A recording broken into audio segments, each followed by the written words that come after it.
السلام علیکم ورحمۃ اللہ وبرکاتہ۔ صدر محترم، جامعہ الہدیٰ کے اراکین، محبین و مخلصین،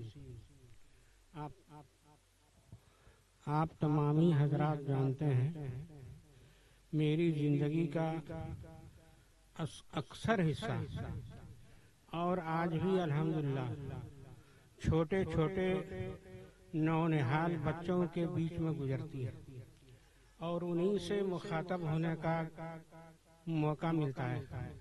یہ حسن زن ہے مفتی محمد اقبال صاحب دامت برکاتہم کا کہ انہوں نے میری طرف مائک بڑھا دیا۔ میں اس کا شکریہ ادا کرتا ہوں اس حسن زن کا۔ وقت چونکہ ختم ہو گیا ہے اور حکم بھی ہے، اس لیے قدر اس کا احتیاط بھی ضروری ہے۔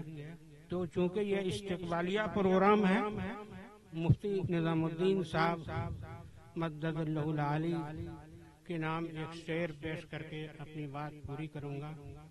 نہ پوچھ ان خرقہ پوشوں کی ارادت، نہ پوچھ ان خرقہ پوشوں کی ارادت، ہو تو دیکھ ان کو ید بیضا لیے بیٹھے ہیں اپنی آستین۔ دوستوں اور بزرگوں، ایک ہوتا ہے قابلیت، ایک ہوتا ہے قبولیت۔ دونوں میں زمین و آسمان کا فرق ہے۔ قابلیت اور قبولیت میں زمین و آسمان کا فرق ہے۔ اصل چیز قابلیت نہیں، اصل چیز قبولیت۔ الحمدللہ ہمارے عزیز محترم مفتی نظام الدین صاحب کو اللہ نے قابلیت بھی دی ہے اور اتفاق کی بات حسن اتفاق کے قبولیت بھی ہے۔ ورنہ آج کے دور میں بالخصوص اس کوردہ علاقے میں ہمارے علاقے کے اچھے اچھے علماء، جید علماء یہاں رہنا نہیں چاہتے ہیں اور آج بھی باہر ہیں۔ اگر وہ کاش اللہ ان کو توفیق دے دے اور سب کے سب اگر ہمارے علاقے میں تشریف لے آئیں، میں سمجھتا ہوں کہ باہر کے علماء کی قطعاً ضرورت نہیں ہے۔ تو یہ ہمارے لیے خوش نصیبی کی بات ہے اور سعادت مندی کی بات ہے کہ مفتی نظام الدین صاحب کو اللہ نے قبول کیا اور ہمارے علاقے میں بھیج دیا۔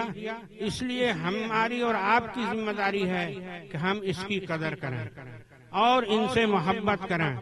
اور نبی پاک صلی اللہ علیہ وسلم کے حدیث بھی ہے، کن عالما او متعلما او محبا او مستمعا، یعنی تفصیل سے آپ نے فرمایا کہ علماء کی بات سنیے، علماء کی بات سمجھیے، ان سے محبت کیجیے۔ اللہ تعالی ہم سب کو اس سنت پر عمل کی توفیق نصیب فرمائے۔ وآخر دعوانا الحمدللہ رب العالمین۔